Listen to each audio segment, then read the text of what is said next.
So hello guys, welcome back to my YouTube channel MGM career institute. तो जैसे कि आप सबको पता है, हम एक सीरीज को यहाँ कवर कर रहे हैं जिसका नाम है सेमेस्टर रिकैप सीरीज।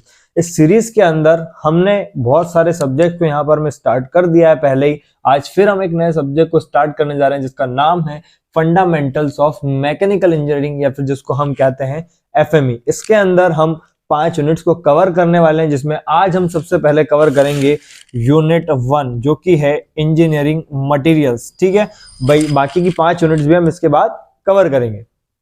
चलिए तो अब हम शुरू करते हैं हमारी पहली यूनिट जिसका नाम है इंजीनियरिंग मटेरियल। इस यूनिट के अंदर हमें बेसिकली ये 6 टॉपिक्स कवर करना है, जिसमें सबसे पहला जो टॉपिक है वो है क्लासिफिकेशन ऑफ इंजीनियरिंग मटेरियल्स। हम कैसे इंजीनियरिंग मटेरियल्स को क्लासिफिकेशन में डालते हैं on the basis of various point, वो इसके अंदर हम देखेंगे। फिर दूसरी बात है प्रॉपर्टीज ऑफ इंजीनियरिंग मटेरियल्स। उन इंजीनियरिंग मटेरियल्स की क्या क्या प्रॉपर्टीज होती है हम उनको देखेंगे। फिर अगला है composition of cast iron and carbon steel. ये क्वेश्चन बेसिकली एग्जाम में आ जाता है 5 नंबर के लिए, तो इसको भी हम देखेंगे, एक शॉर्ट नोट के फॉर्म में आता है। ठीक है, फिर हम देखेंगे hooks law and modulus of elasticity. ये भी इंपॉर्टेंट क्वेश्चन के तौर पर आता है एग्जाम में। फिर stress diagram of ductile and brittle material को हम देखेंगे। और लास्ट में हम देखेंगे, फिर 6 नंबर पे लास्ट में हम देखेंगे इंट्रोडक्शन टू यूटीएम। यूटीएम बोले तो यूनिवर्सल टेस्टिंग मशीन। ये एक यूनिवर्सल टेस्टिंग मशीन होती है किसके लिए? इंजीनियरिंग मटेरियल्स के लिए। तो उसको हम देखेंगे एट द लास्ट। ठीक है, तो सबसे पहले हम शुरू करते हैं आज के इस लेक्चर के पार्ट 1 में क्लासिफिकेशन ऑफ इंजीनियरिंग मटेरियल्स। फिर उसमें हम देखेंगे प्रॉपर्टीज ऑफ इंजीनियरिंग मटेरियल्स, और इसके बाद हम नेक्स्ट पार्ट में कंटिन्यू करेंगे composition of cast iron and carbon steel और Hooke's law and modulus of elasticity. फिर लास्ट पार्ट के अंदर हम देखेंगे stress strain diagram of ductile and brittle material और introduction to universal testing machine. तो इस पूरे चैप्टर को हम 3 पार्ट्स में पढ़ेंगे। ठीक है, तो चलिए हम स्टार्ट करते हैं क्लासिफिकेशन ऑफ इंजीनियरिंग मटेरियल्स को। चलिए तो अब हम बात करते हैं इंजीनियरिंग मटेरियल के क्लासिफिकेशन के बारे में। सबसे पहले अगर मैं बताऊं आपको, तो इनको बहुत सारे बेसिस पे क्लासिफाई किया जा सकता है।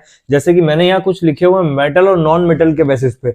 इनको हम पॉलीमर के बेसिस से इनको क्लासिफाई कर सकते हैं, इनकी प्रॉपर्टीज के बेसिस पे क्लासिफाई कर सकते हैं, और भी बहुत सारे मेथड्स जिनके बेसिस पे हम इनको क्लासिफाई कर सकते हैं। लेकिन मैंने यहाँ एक बेसिक सा लिखा हुआ है मेटल और नॉन मेटल के बेसिस पे। ठीक है, अब जैसे मैंने यहाँ लिखा हुआ है मेटल के अंदर बात करते हैं, मैंने 2 तरह से इनको क्लासिफाई किया हुआ है, एक फेरस और एक नॉन फेरस। फेरस से आप क्या समझते हैं? फेरस किससे रिलेटेड है? आयरन से। मतलब जिनके अंदर फेरस प्रेजेंट यानी कि आयरन प्रेजेंट है वो किसके अंदर आ जाएंगे? फेरस के अंदर। लेकिन जिनके अंदर आयरन प्रेजेंट नहीं है एज मेन एलिमेंट, वो क्या आ जाएंगे? Non ferrous. For example mild steel, HSS, HCS, cast iron, wrought iron, ये सब किसके एग्जांपल हो जाएंगे? फेरस, क्योंकि इनके अंदर मेन कंटेंट क्या है? आयरन का है। अगर मैं बात करूं नॉन फेरस के बारे में, तो इनके अंदर आयरन का मेन कंटेंट नहीं होता है, इसलिए एग्जांपल एयू हो जाएगा, एजी, पीटी, जेडन, पीबी और एल। ठीक है, तो ये तो बात हो गई मेटल में नॉन फेरस और फेरस के बारे में। अब यहाँ देखते हैं हम किसके बारे में? Non metal. नॉन मेटल से आप देखें तो क्या बताएगा इसके अंदर कि ऑर्गेनिक और इनऑर्गेनिक में क्लासिफाई किया जाता है। किसको? नॉन मेटल को। तो ऑर्गेनिक में क्या क्या आ जाएगा बेटा? पेट्रोलियम आ जाएगा, चारकोल आ जाएगा, रबर आ जाएगा, डायमंड आ जाएगा, ग्रेफाइट आ जाएगा और लेदर आ जाएगा। जबकि मैं बात करूं इनऑर्गेनिक की, तो इनऑर्गेनिक के अंदर क्या क्या आ जाएगा?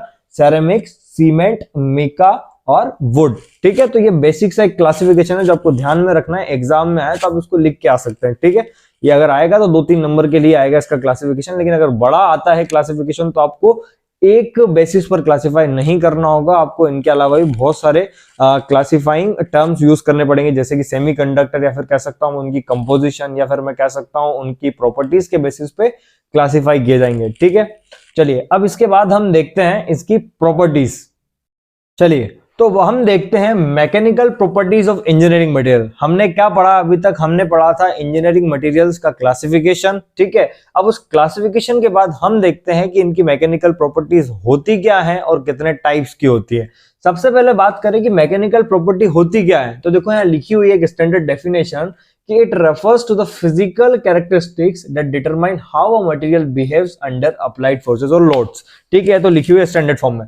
हम सिंपल में समझें तो ये वो बता रहा है हमें कि किसी मटेरियल की वो कैरेक्टरिस्टिक्स होती है, उसकी मैकेनिकल प्रॉपर्टी, जब उस मटेरियल को कोई कंडीशन के अंदर, जब उसमें फोर्सेस या लोड अप्लाई किए जाएं, तो उस टाइम पर वो कैसा बिहेव करेगा, वही उसकी डिफाइनिंग प्रॉपर्टी कहलाती है मैकेनिकल प्रॉपर्टी। ठीक है, अब बात करते हैं हम, this properties are crucial for designing and analysing structures and component. ये प्रॉपर्टीज किस लिए क्रूशियल होती है बेटा? Analysing structure and designing and component के लिए ये वाली जो प्रॉपर्टीज हैं वो यूजफुल होती हैं एक तरह से। अब मैंने कुछ लिखी हुई है कॉमन मैकेनिकल प्रॉपर्टीज। ऐसे होती तो मैकेनिकल प्रॉपर्टीज बहुत सारी है, लेकिन हम कुछ कॉमन मैकेनिकल प्रॉपर्टीज को स्टडी करते हैं जो कि हमारे एग्जाम पॉइंट ऑफ व्यू से इंपॉर्टेंट है। सबसे पहले मैं बात करूं तो लिखी हुई है स्ट्रेस, फिर सेकंड नंबर पे स्ट्रेंथ, थर्ड नंबर पे प्लास्टिसिटी, फिर है इलास्टिसिटी, फिर strength, hardness, ductility, toughness, brittleness, resilience, creep और स्ट्रेस। ठीक है, तो ये मैंने कुछ लिखी हुई है यहाँ पर मैकेनिकल प्रॉपर्टीज, कुछ तो नहीं बहुत सारी लिख दी, ऑलमोस्ट 12 मैंने प्रॉपर्टीज यहाँ लिखी हुई है। लेकिन ये क्वेश्चन अगर आएगा तो 5 या 10 नंबर में आएगा, तो आपको 7 से 8 प्रॉपर्टीज अच्छे से तैयार कर लेनी है। ठीक है, 7 से 8 अगर आप कर लेंगे तैयार इनमें से, तो आपका काम बन जाएगा। तो चलिए तो अब हम इन प्रॉपर्टीज को एक एक कर कर यहाँ देखते हैं डिटेल में। सबसे पहले हम बात करते हैं स्ट्रेन के बारे में। स्ट्रेन के लिए एक लाइन लिखी गई है कि it is defined as the ratio of change in length to its original length. मतलब ये किसका रेशियो होता है बेटा? Change in length upon original length का रेशियो होता है, जिसको हम डिनोट करते हैं डेल्टा एल बाय एल से। ठीक है, तो ये बात हो गई स्ट्रेन के बारे में। हमें सिंपल से एक एक दो लाइन अगर इनकी है तो मतलब अगर 5 नंबर पे क्वेश्चन आता है तो हमें इनकी एक एक दो लाइन इस तरह से लिख देनी है। अब बात करते हैं स्ट्रेंथ के बारे में। स्ट्रेंथ के बारे में लिखा है ability of material to withstand applied stress without any failure. मतलब जो अप्लाइड स्ट्रेस है उसके साथ उसकी विथस्टैंड या खड़े रहने की प्रॉपर्टी को क्या कहा जाता है? स्ट्रेस स्ट्रेंथ कहा जाता है विदाउट फेलियर। लेकिन क्या होना चाहिए? विदाउट फेलियर उसकी जो प्रॉपर्टी है किसी अप्लाइड स्ट्रेंथ के अगेंस्ट विथस्टैंड होने की, उसी को कहा जाता है strength. It is often measured in terms of yield strength. इसको किसके टर्म्स में मेजर किया जाता है? यील्ड स्ट्रेंथ के टर्म में मेजर किया जाता है। अगला लिखा है hardness. It is material's resistance to indentation, penetration. It is an indicator of its ability to withstand localised surface wear. इसकी एबिलिटी का इंडिकेटर है कि जो लोकलाइज सरफेस एरिया का वियर है उसको ये कितना झेल सकता है। ठीक है, तो ये बात हो गई हमारी स्ट्रेंथ और हार्डनेस के बारे में। चलिए इसके बाद हम नेक्स्ट 3 प्रॉपर्टीज को देखते हैं। चलिए तो अब हम नेक्स्ट प्रॉपर्टीज को देखते हैं, जिसमें सबसे पहले लिखिए इलास्टिसिटी। इलास्टिसिटी वर्ड से आप काफी फेमिलियर होंगे, तो सबसे पहले हम देखते हैं कि इसकी डेफिनेशन क्या लिखी हुई है कि it refers to material's ability to deform under stress and return to its original shape once the stress is removed. सबसे बेस्ट एग्जांपल इसका है इलास्टिसिटी का मैं बात करूं तो रबर बैंड। आपको पता होगा जब रबर बैंड में आप क्या लगाते हैं? फोर्स लगाते हैं या फिर उसको क्या करते हैं? स्ट्रेच करते हैं। ठीक है, स्ट्रेच आपने कर लिया उसको, जब उस फोर्स को आप हटा देते हैं तो रबर बैंड कहां चला जाता है? अपने उस ओरिजिनल शेप में चला जाता है। तो सेम बात यहां लिखी हुई है कि किसी मटेरियल की वो एबिलिटी कि जब वो डिफॉर्म हो जाए किसी स्ट्रेस के अंडर में और वापस से अपने ओरिजिनल शेप में आ जाए जब उस स्ट्रेस को हटा दिया जाए, तो वही कहलाता है इलास्टिसिटी।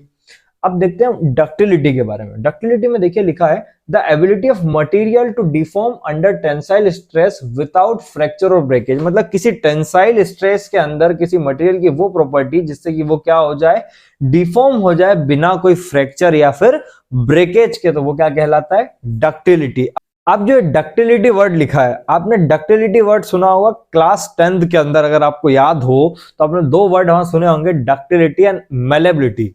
डक्टिलिटी और मेलेबिलिटी में डिफरेंस क्या है ये आप मुझे कमेंट सेक्शन में जरूर लिख के बताएं, अगर आप इस वीडियो को ध्यान से देख रहे हैं। और ये भी बताएं कि आपने वहां पढ़ा था कि it can be drawn into thin sheets and it can be drawn into thin wire. तो कौन थिन शीट्स में ड्रॉन किया जा सकता है और कौन थिन वायर में, ये कमेंट सेक्शन में जरूर मेंशन करें। ठीक है, चलिए अब आगे देखते हैं हम ब्रिटलनेस। ब्रिटलनेस क्या होती है? Tendency of material to fracture without significant deformation when subject to stress. ये किसी मटेरियल की वो टेंडेंसी होती है फ्रैक्चर होने की बिना किसी सिग्निफिकेंट डिफॉर्मेशन के, जब उसके ऊपर कोई स्ट्रेस लगे। किसी मटेरियल की वो प्रॉपर्टी जब वो क्या हो जाए? फ्रैक्चर हो जाए बिना किसी सिग्निफिकेंट डिफॉर्मेशन के। ठीक है, तो ये बात हो गई ब्रिटलनेस के बारे में। तो अब तक हमने क्या देख लिया है?